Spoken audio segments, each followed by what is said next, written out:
सौन्दर्यलहरी भूमौ स्खलितपादानां भूमिरेव अम्बनं त्वयि जातापराधानां त्वमेव शरणं शिवे। शिवः शक्त्या युक्तो यदि भवति शक्तप्रभवितुं न चेदेवं देवो न खलु कुशलः स्पन्दितुमपि। अतस्त्वामाराध्यां हरिहरविरिञ्चादिभिरपि प्रणन्तुं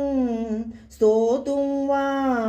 कथमकृतपुण्यप्रभवतीं तनीयान् सम्पांसुं तव चरणपद्गेरुहभवं विरिञ्चे सञ्चन्वन् विरचयति लोकानविकलं वहत्येनं सौरिः कथमपि सहस्रेण शिरसाम् अरह संक्षुद्यन्यं भजति भवतो धूलनविधिम् अविद्यानामन्तस्तिमिरमिहिर द्वीपनगरी जडानां चैतन्यस्तबकमकरन्द श्रुतिझरी दरिद्राणां चिन्तामणिगुणनिका जन्मजलदौ निमग्नानां दंष्ट्रा मुररिपुवराहस्य भवति त्वदन्यः पाणिभ्याम् अभयवरदो दैवतगणः त्वमेका नैवासि प्रकटितवराभीत्यभिनया भयात्रातुं दातुं फलमपि च वाञ्छासमधिकं शरण्ये लोकानां तव हि चरणावेव निपुणौ हरिस्त्वामाराध्य प्रणतजनसौभाग्यजननी पुरानारी भूत्वा पुररिपुमपि क्षोभमनयत् स्मरोऽपि त्वां नत्वा रतिनयनलेह्येन वपुषां मुनीनाम् अप्यन्तः प्रभवति हि मोहाय महतां धनुः पौष्पं मौर्वी मधुकरमयी पञ्चविशिखाः वसन्तः सामन्तो मलयमरुदायो धनरतः तदाप्येकः सर्वं हिमगिरिसुते कामपि कृपाम् अपाज्गा ते लब्ध्वा जगदिदमनद्गो विजयते क्वनत्काञ्चीदामा करिकलभकुम्भस्तननता परीक्षीणा मध्ये परिणतशरच्चन्द्रवदना धनुर्बाणान् पाशं शृणिमपि ददाना करतलैः पुरस्तादास्तां नः पुरमतितुराहो पुरुषिका सुधा सिन्धोर्मध्ये सुरविटपि वाटी परिवृते मणिद्वीपे नीपो पवनवति चिन्तामणिगृहे शिवाकारे मञ्चे परमशिवपर्यज्ञनिलयां भजन्ति त्वां धन्याः कतिचन चिदानन्दलहरीं महिं मूलाधारे कमपि मणिपुरे हुतवहं स्थितं स्वाधिष्ठाने हृदि मरुतमाकाशमुपरि मनोऽपि भ्रूमध्ये सकलमपि भित्त्वा कुलपतं सहस्रारे पद्मे सहरहसि पत्या विहरसे सुधाधारासारै शरणयुगलान्तर्विगलितैः प्रपञ्चिं सिञ्चन्ते पुनरपि रसां नायमहसः अवाप्य स्वां भूमिं भुजगनिभमध्युष्टवलयं स्वमात्मानं कृत्वा स्वपिशिकुलकुण्डे कुहरिणीं चतुर्भिः श्रीकण्ठैः शिवयुवतिभिः पञ्चभिरपि प्रभिन्नाभिः शम्भोर्नवभिरपि मूलप्रकृतिभिः चतुश्चत्वारिंसा द्वसुदलकलास्रत्रिवलय त्रिरेखाभिः सार्धं तव शरणकोनाः परिणताः त्वदीयं सौन्दर्यं तुहिनगिरिकन्ये तुलयितुं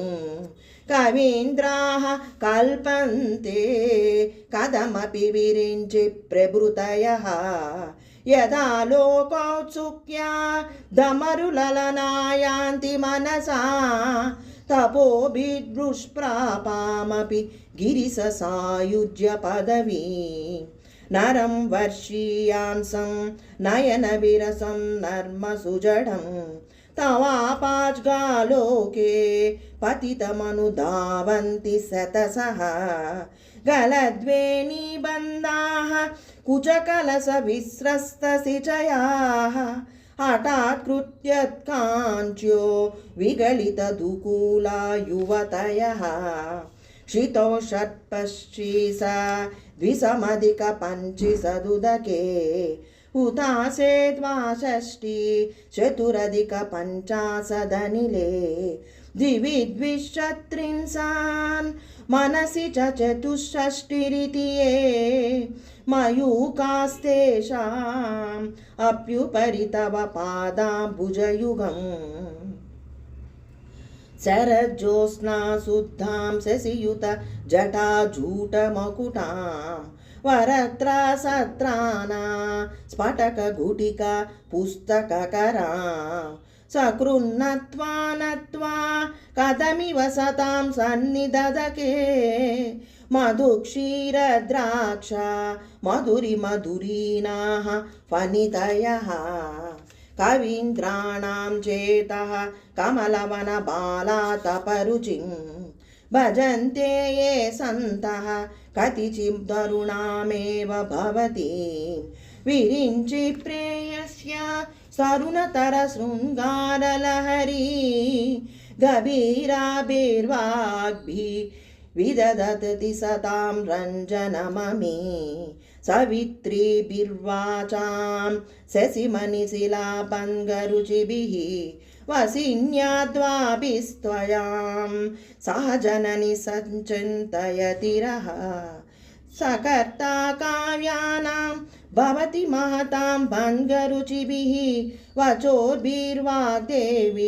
वदनकमलामोदमधुरैः तनुच्छायाभिस्ते तरुणतरणि श्रीसरणिभिः दिवं सर्वामुर्वीम् अरुणमणिमग्नां स्मरति यः भवन्त्यस्यत्रस्य द्वनहरिणशालीननयनाः सहोर्वस्यावस्य कति न गीर्वाणगणिका मुखं बिन्दुं कृत्वा कुचयुगमदस्तस्य ततदो हरार्थं ध्यायेद्यो हरमहिचिते मन्मथकलां ससद्यः संक्षोभं नयति वनिता इत्यति लघु त्रिलोकीमप्यासु भ्रमयति रविन्दुस्तनयुगाम् किरन्ति मद्गेभ्यः किरणनिकुरुम्बामृतरसं उदित्वा मादत्ते हिमकर शिलामूर्तिमिव यः ससर्पाणां दर्पं समयति सेकुन्दातिपैव ज्वरप्लुष्टां दृष्ट्या सुखयति सुधाधार शिरया तटिल्लेखातन्वीं तपनशशिनैस्वानरमयीं निषन्नां प्रन्नाम् अप्युपरि कमलानां तव कलां महापद्माटव्यां मृदितमलमायेन मनसाम् आहान्तः पश्यन्तो ददति परमानन्दलहरी भवानि त्वं दासे मयि वितरदृष्टिं सकरुणा इति स्तोतुं वाञ्छन् कथयति भवानि त्वमिति यः तदैव त्वं तस्मै दिशसि निजसायुज्यपदवीं मुकुन्द ब्रह्मेन्द्र स्फुटमकुटनीराजितपदाम् त्वया हृत्वा वामं वपुरपरितृप्तेन मनसा शरीरार्धं शम्भो अपरमपि सद्येरुतमभूत् यदेतद्वद्रूपं सकलमरुणाभं त्रिनयनं कुचाभ्याम् आनम्रं कुटिलशशिचूडालमकुटं जगत्सूते दाता हरिरवतिरुद्रक्षपयते तिरस्कुर्वन्नेतत् त्वमपि वपुरीश स्थिरयति सदा पूर्वं सर्वं तदितमनुगृह्णाति च शिवः तवाज्ञाम् आलम्ब्य क्षणचलितयो ब्रूलतिकयो त्रयाणां देवानां त्रिगुणजनितानां तव शिवे भवेत् पूजा पूजा तव चरणयोर्या विरचिता तदा हि त्वत्पादो द्वहनमणिपीठस्य निकटे सीता ह्येते सस्वन् मुकुलितकरोत्तं समकुटा विरिञ्चे पञ्चत्वं प्रणयति हरिराप्नोति विरतिं विनाशङ्कीनाशो भजति तनदो याति निधनं वितन्द्री माहेन्द्री विततिरपि सम्मीलितदृशा महासंहारेऽस्मिन् विहरति सति त्वत्पतिरसो जपो जल्पशिल्पं सकलमपि मुद्रा विरचना गतिप्रादक्षिण्यं क्रमणमसनाद्याहुतिविधिः प्रणामः संवेश सुखमखिलम् आत्मार्पणदृशा सपर्यापर्याय स्तव भवतु यन्मे विलसितम् सुधामाप्यास्वाद्य प्रतिभयजरा मृत्युहरणीं विपद्यन्ते विश्वे विदिशत मकाद्यादिविशदः कराळं यत्स्क्वेलं कबलितवतः कालकलना न सम्भोस्तन्मूलं तव जननि ताटङ्गमहिमा किरीटं वैरिञ्चिं परिहरपुरः कैटभविदः कठोरे कोटीरे सलसिजहि जम्बारिमकुटं प्रणम्रेप्येतेषु प्रसभमुपयातस्य भवनं भवस्याभ्युत्थाने तव परिजनोक्तिर्विजयते स्वदेहोर्भूताभिर्गृणिभिरनिवाद्याभिरभितः निषेव्ये नित्ये त्वाम् अहमिति सदा भावयति यः किमाश्चर्यं तस्य त्रिनयनसमृद्धिं तृणयतः महासंवर्ताग्नि विरचयति नीराजनविधिम् चतुष्टष्ट्या तन्त्रैः सकलमधिसन्धाय भुवनं सितस्ततसिद्धि प्रसवपरतन्त्रैः पशुपतिः पुनस्त्वन्निर्बन्धां दखिलपुरुषादैकघटना स्वतन्त्रं ते तन्त्रं क्षितितलमातीतरदिदम् शिवशक्तिः कामः क्षितिरधरविसीतकिरणः स्मरो हंसचक्रस्तन् धनुजपरामारहरयः हमिरुल्लेखाभिः स्तिस्रुभिरवसानेषु घटिता भजन्ते वर्णास्ते तव जननि नामावयवतां स्मरं योनिं लक्ष्मीं त्रितयमिदमादौ तव मनोः निधायैके नित्ये निरवधि महाभोगरसिकाः भजन्ति त्वां चिन्तामणिगुणनिबद्धाक्षवलयाः शिवाग्नौ जुह्वन्त स्फुरविघृतधाराहुतिशतैः शरीरं त्वं शम्भो शशिमिहिरवक्षोरुहयुगं तवात्मानं मन्ये भगवति नवात्मानमनघम् अतः शेषशेषी त्वयमुभयसाधारणतया स्थितः सम्बन्धो वां समरसपरानन्दपरयोः मनस्त्वं व्योमत्वं मरुदसि मरुत्सारतिरसि त्वमापस्त्वं भूमिं स्वयि परिणतायां नहि परं त्वमेव स्वात्मानं परिणमयितुं विश्ववपुषा चिदानन्दाकारं शिवयुवति भावेन बिभृशे तवाज्ञाचक्रस्थं तपनशशिकोटिदुतिधरं परं शम्भुं वन्दे परिमिलितपार्श्वं परचिता यमाराध्यान्नक्त्या रविशशिशुचीनामविषये निरालोके लोके निवसते हि बालोकभुवने विशुद्धौ ते स्फुटस्फटिकविशदं व्योमजनकं शिवं सेवे देवीम् अपि शिवसमानव्यसितां ययोकान्त्या यान्त्या शशिकिरणसारूप्य शरणे विधूता तत्त्वान्ता विलसति चकोरीव जगति समुन्मीलत्संवित् कमलमकरन्दैकरसिकं भजे हंसद्वन्द्वं किमपि महता मानससरं यदालापा दष्टादशगुणितविद्यापरिणतिः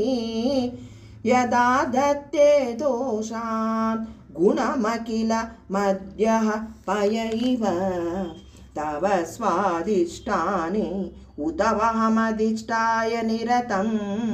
तमीडे संवर्तं जननि महतीं ताञ्च समयां यदा लोके लोकान् दहति महति क्रोधकलिके दयाद्राया दृष्टि शिशिरमुपचारं रचयति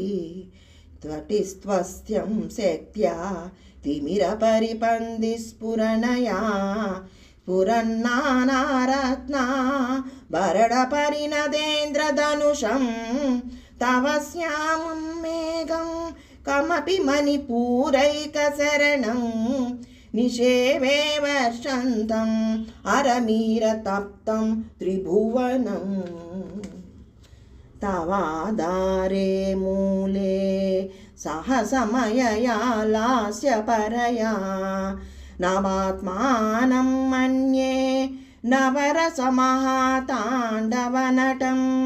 उभाभ्यामेताभ्याम् उदयविधि मुद्दिश्य दयया सनाथाभ्यां जङ्गे जनकजननीमज्जगदिदं गतैर्माणिक्यत्वं गगनमणिभिस्तान्द्रघटितं किरीटं ते हैमं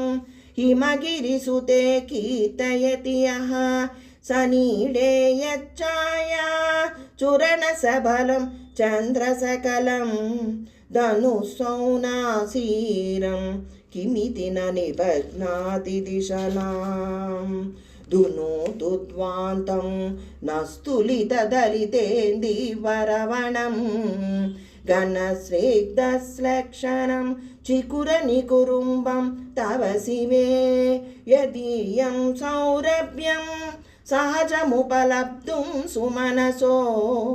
वसन्त्यस्मिन् मन्ये वलमतनवाटी विटपिनां तनोतु क्षेमं नस्तव वदन सौन्दर्यलहरी परिवाहस्रोता सरणिरिव सीमन्तसरणिः वहन्ति सिन्दूरं प्रबलकबरी भार तिमिरद्विषां वृन्दैबन्दीकृतमिव नवीनार्ककिरणम् आराळै स्वाभाव्या दलिकलबसश्रीबिरलकैः परितं ते वस्त्रं परिहसति पद्गेरुहरुचिं दरस्मेरे यस्मिन् दशनरचुकिञ्जल्करुचिरे सुगन्धो माद्यन्ते स्मरदहन चक्ष्मुर्मधुलिहः ललाटं लावण्याद्युतिविमलमाभाति तव यद्वितीयं तन्मन्ये मकुटघटितं चन्द्रसकलं विपर्यासन्यासाम् उभयमपि सम्भूय च मिदः सुधालेपस्यूतिः परिणमतिराकाहि मकरः भ्रुवौ भुग्ने किञ्चित् भुवनभयभद्गव्य सनिनी त्वदीये नेत्राभ्यां मधुकररुचिभ्यां द्रुतगुणं धनुर्मन्ये सव्ये तरकरगृहीतं रतिपदे प्रकोष्ठे मुष्टौ च स्थगयति निगूढान्तरमुमे अहसूते सव्यं तव नयनमर्कात्मकतया त्रिया मां वामन्ते सृजति रजनी नायकतया तृतीया ते दृष्टि दरदलित हेमाम्बुजरुचि समाधत्ते सन्ध्या दिवसनिशयोरन्तरचरीं विशाला कल्याणी स्फुटरचिरयोध्याकुवलयैः कृपाधाराधारा किमपि मधुरा भोगवतिका अवन्त्री दृष्टिस्ते बहुनगरविस्तार विजया ध्रुवं तत्तन्नामा व्यवहरणयोग्या विजयते कवीनां सन्दर्भ स्तबकमकरन्दैकरसिकं कटाक्ष व्याक्षेप भ्रमरकलभौ कर्णयुगलम् अमुञ्चिन्तो दृष्ट्वा तव नवरसास्वादतरलौ असूया संसर्ग दलिकनयनं किञ्चिदरुणम् शिवे शृङ्गारात्रा तदितरजने कुत्सनपरा सरोषा गङ्गायां गिरिसचरिते विस्मयवती अराहिभ्यो भीता सरसिरुह सौभाग्यजननी सखीषु स्मेराते मयि जननि दृष्टिं सकरुणा गते कर्णाभ्यर्नं गरुतैव पक्ष्मानि ददति पुराम्बेतुश्चित्त प्रसमरसविद्रावणफले इमे नेत्रे गोत्रा दरपतिकुलोत्तंसकलिके तव कर्णाकृष्ट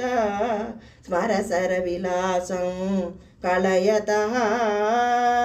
विभक्तत्रैवर्ण्यं व्यतिकरितलीलाञ्जिनतया विभाति त्वन्नेत्र त्रिदयमिदमीशानदयिते पुनः स्रष्टुं देवा द्रुहिण हरिरुद्रानुपरतान् रजसत्वं बिभ्रतमयिति गुणानां त्रयमिव पवित्रीकर्तुं नः पशुपतिपराधीन हृदये दयामित्रैर्नेत्रैररुणधवल श्यामरुचिभिः नदसोनो गङ्गा तपततनयेति ध्रुवममुं त्रयाणां तीर्थानाम् उपनयसि सम्मेदमनगं निमिषोन्मेषाभ्यां प्रलयमुदयं याति जगति तवेद्याहुः सन्तो धरणिधर राजन्यतनये तदुन्मेषाज्ञातं जगदिदमशेषं प्रलयतः परित्रातुं सद्ये परिहृतनिमेषा स्तव दृशः तवापन्ने कर्णे जपनयन पैशून्यचकिता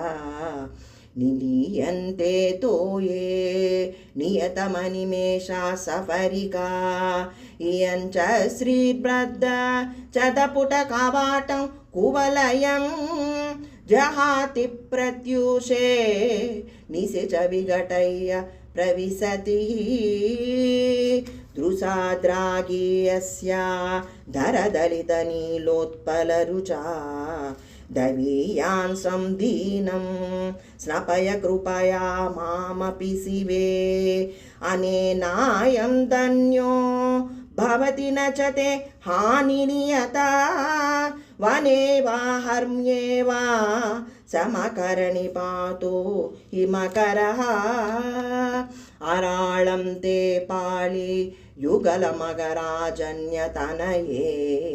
न केशामादत्ते कुसुमसरकोदण्डकुतुकं तिरश्चीनो यत्र श्रवणपदमुल्लघ्य विलसन् आपाच्गव्या सद्गो दिशति सरसन्धानदिशनां स्फुरद्गण्डाभोग प्रतिफलितताटकयुगलं चतुश्चक्रं मन्ये तव मुखमिदं मन्मथरदं यमारुह्य द्रुह्य त्ववनिरतमर्केन्दुचरणं महावीरो मारः प्रमदपतये सज्जितवते सरस्वत्या सूक्तिरमृतलहरी कौसलहरी पिबन्त्या सर्वाणि श्रवणचुलुकाभ्यामविरलं चमत्कारश्लाघा चलितशिरः सह कुण्डलगनो जनत्कारैस्तारैः प्रतिवचनमाचष्ट इव ते असौ नासावंस स्तुहिनगिरिवंश ध्वजपटे त्वदीयो नेदीयः फलतु फलमस्माकमुचितं वहत्यन्तर्मुक्ता शिशिरकर निःश्वासगलितं समृद्ध्या यत्तासा बहिरपि समुक्ता मणिधरः प्रकृत्या रक्ताया स्तव सुदति दन्तच्छदरुचे प्रवक्ष्ये सादृश्यं जनयतु फलं विद्रुमलता न बिम्बं तद्बिम्बा प्रतिफलन रागादरुणितं तुलामज्ञारोढुं कदमिव न लज्जेत कलया स्मितज्योत्स्नाजालं तव वदनचन्द्रस्य पिबतां चकोराणामासि दतिरसतया चञ्चुजडिमा अतस्ते सीतांसोर् अमृतलहरी माम्लरुचयः पिबन्ति स्वच्छन्दं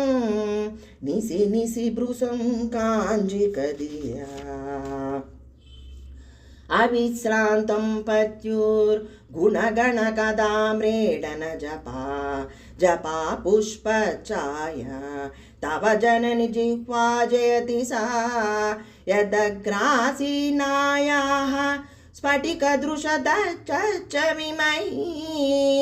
सरस्वत्या मूर्तिः परिणमति मानुह्यवपुषा रणे जित्वा दैत्या न परुतशिरस्तैः कवचिभिः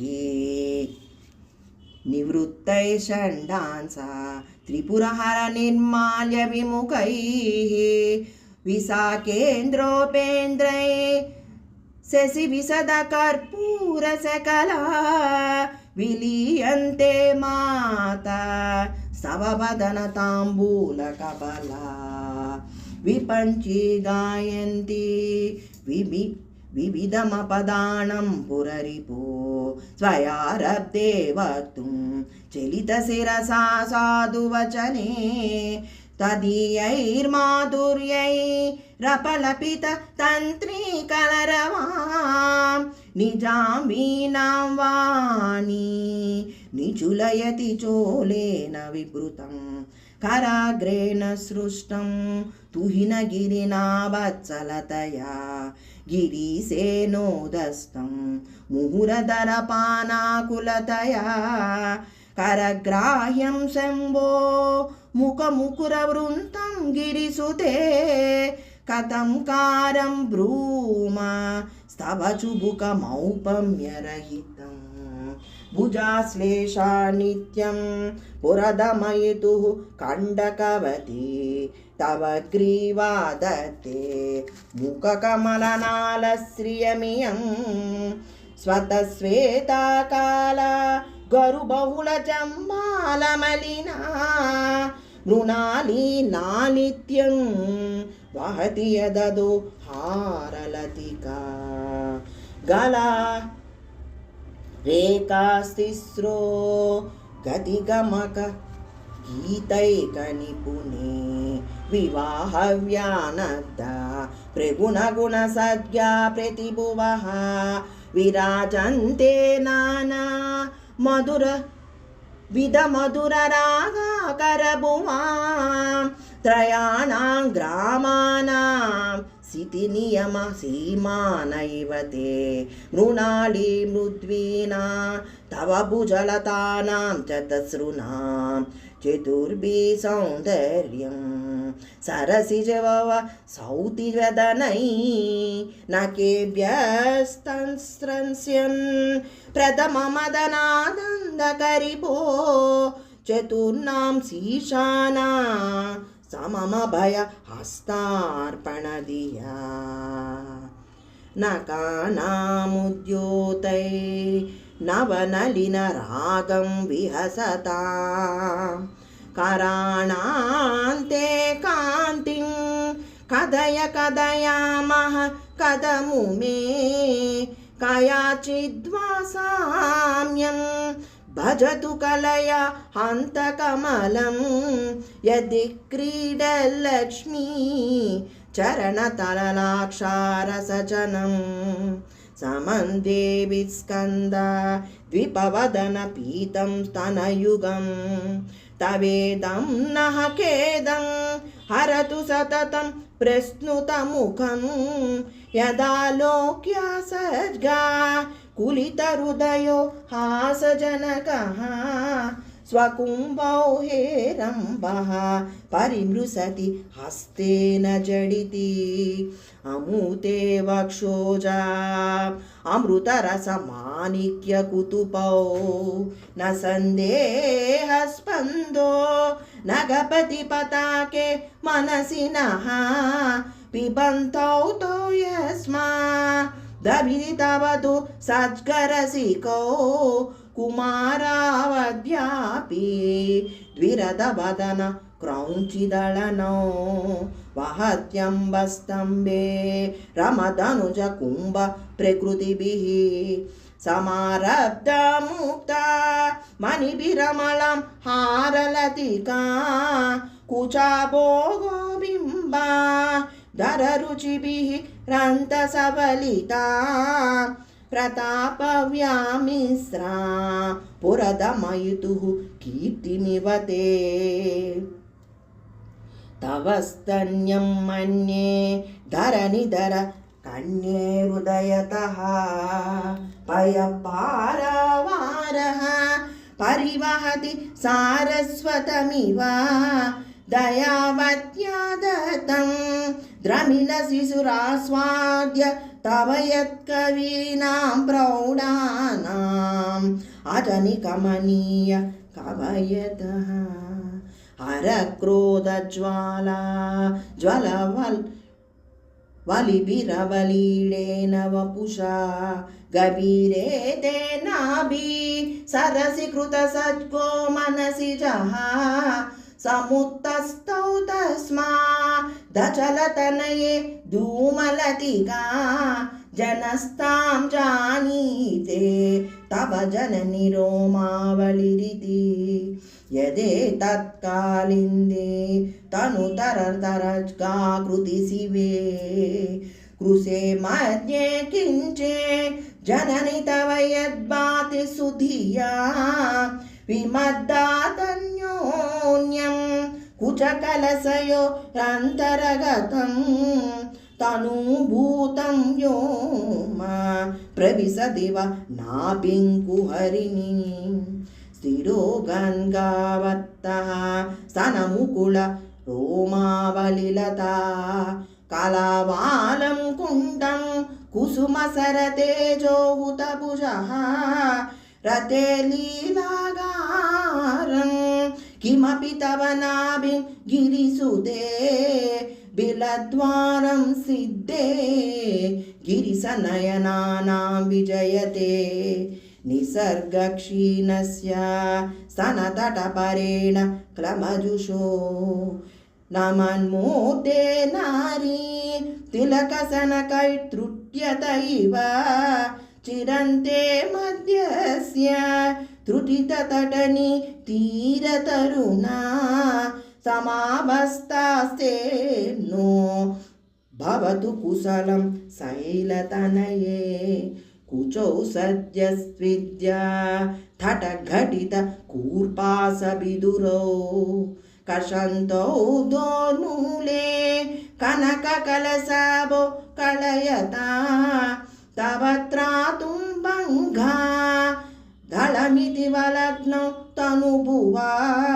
त्रिदानद्धं देवी त्रिबलिलवली वल्लिभिरिवः गुरुत्वं विस्तारं क्षितिधरपतिः पार्वती निजा नितं पादाचिद्या त्वयि हरणरूपेण निददे अतस्ते विस्तीर्णो गुरुनयमशेषां वसुमती नितम्ब प्राग्भार स्पगयति लघुत्वं नयति च करीन्द्राणां सुण्डान् कनककदली काण्डपटली उभाभ्याम् ऊरुभ्याम् उभयमपि निर्जित्य भवति सुवृत्ताभ्यां पत्युः प्रणति कठिनाभ्यां गिरिसुते विदिज्ये जानुभ्यां विबुधकरि कुम्भद्वयमसि पराजेतुं रुद्रं द्विगुणसरगर्भौ गिरिसुते निषद्गौ जङ्गेते विषमभिषिको भाडमकृतः यदग्रे दृश्यन्ते दशसरफलाः पादयुगली नकाग्रच्छद्मान स्फुरमकुट सानैकनिशिता श्रुतीनामूर्तानो ददति तवयो शेखरतया ममाप्येतौ माता शिरसि दयया देहि शरणौ जयोपाद्यं पातः पशुपतिजटाचूटतटिनी ययोलाक्षा लक्ष्मीं अरुणहरि चूडामणिरुचिः नमो वाकं ब्रूमो नयनरमणीयाय पदयोः तवास्मै द्वन्द्वाय स्फुटरुचिर सालक्तकवते असूयत्यत्यन्तं यदभिहननाय स्पृहयते पशूनामीशानः प्रमदवनकङ्गेलितरवे मृषा कृत्वा गोत्र स्थलनमदवैलक्ष्यनमितं ललाटे भर्तारं चरणकमले ताडयति ते चिरातन्तशल्यं दहनकृतमुन्मूलितवता तुलाकोटित्वाणैः किलिकिलित मीसानरिपुना हिमानि हन्तव्यं हिमगिरिनिवासैकचतुरौ निशायां निद्राणां निशिचरमभागे च विशदौ वरलक्ष्मीपात्रं श्रियमति सृजन्तौ समयिनां सरोजं त्वत्पादौ जननि जयत चित्रमिह किं पदन्ते कीर्तीनां प्रपदमपदं देवि विपदां कथं नीतं सद्भिः कठिनकमटीकत्परतुला कथं वा पाणिभ्याम् उभयमनकाले पुरभिदां यदा दायान्यस्तं दृशदिदयमानेन मनसा नखैर्नाकस्त्रीणा करकमलसज्जोचसशिभिः सरूणां दिव्यानां हसतैव ते चण्डीचरणौ फलानि स्वस्तेभ्यः किसलय कराग्रेण ददताम् दरिद्रेभ्यो भद्रां श्रियमनिसमह्नाय ददतौ ददाने दीनेभ्यः श्रियमनिसमासानुसदृशी ममन्दौ सौन्दर्य प्रकरमकरन्दं विकिरीति सवास्मिन् मन्दार स्तपक सुभगे यातु चरणे निमञ्जन् मञ्जीवः करणचरण षच्चरणताम् पदन्यासक्रीडा परिचयमिवारब्धु मनसः सलन्तस्ते केलं भवनकलहंसा न जहति अतस्तेषां शिक्षां सुभगमणिमञ्जीर रनितच्चला दाचक्षाणं चरणकमलं चारुचरिते गतस्ते मञ्चित्वं द्रुहिणहरि रुद्रेश्वरभृतः शिवस्वच्छाया कपटघटित प्रच्छदपटः त्वदीयानां भासां प्रतिफलनरागारुणतया शरीरी शृङ्गारो रस इव दृशां दोग्धिकुतुकम् अरालाकेशेषु प्रकृतिसरला मन्दहसिते शिरीषाभ्यां चित्ते दृशदुफलशोभाकुचतटे भृशं तन्वी मध्ये पृथुरसिजारोह विषये जगत्रातुं शम्भो जयति करुणा काचिदरुणा कलर्गकस्तूरी रजनिकरबिम्बं जलमयं कलाभिकर्पूरै मरकतकरण्डं निबिडितम् अतस्त्वेद्भोगेन प्रतिदिनमिदं रिक्तकुहरं विधिर्भूयो भूयो निबिडयति नूनं तव कृते पुरारातेरन्तः पुरमसि तत्त्वच्चरणयो सपर्या मर्यादा तरलकरणानामसुलभा तदा एते नीता शतमकमुका सिद्धिमतुलां तव द्वारोपान्त स्थितिभिरणिमाद्याभिरमरा कलत्रं वैदात्रं कति कति भजन्ते न कवयः श्रियो देव्या को वा न भवति पतिः कैरपि दनैः महादेवं हित्वा तव सति नामचरणे कुचाभ्यामासद्गः कुरवकतरोरप्यसुलभः गिरामाहुर्देवीं द्रुहिण गृहिणी मागमविदो हरे पत्नीं पद्मां हरसहचरी मद्रितनयां तुरीया कापि त्वं दुरधिगमनिसीममहिमा महामाया विश्वं भ्रमयसि परब्रह्ममहिषी कदा काले मातः कथय कलितालक्तकरसं पिबेयं विद्यार्थी तव चरण निन्नेजनजलं प्रकृत्या मूकानाम् अपि च कविता कारणतया कदा दत्ते वाणी मुखकमलताम्बूलससतां सरस्वत्या सुलक्ष्म्या विधिहरिसपत्नो विहरते रते पातिव्रत्यं शिथिलयति रम्येन वपुषा चिरञ्जीवन्नेव क्षपितपशुपास व्यतिकरः परासन्दाभिक्यं रसयति रसं त्वद्भजनवान् प्रदीपज्वालाभिः दिवसकरनीराजनविधिः सुधासूतेश्चन्द्रो फलजललवैरग्यरचना स्वकीयैरम्भोभिः सलिलनिधिसौहित्यकरणं त्वदीयार्भिर्वाग्भिः तव जननि वाचां स्तुतिरियं सौन्दर्यलहरी मुख्यस्तोत्रं सर्वाददायकं श्रीभगवत्पादः संक्लुप्तं पठेन्मुक्तो नरे भवः।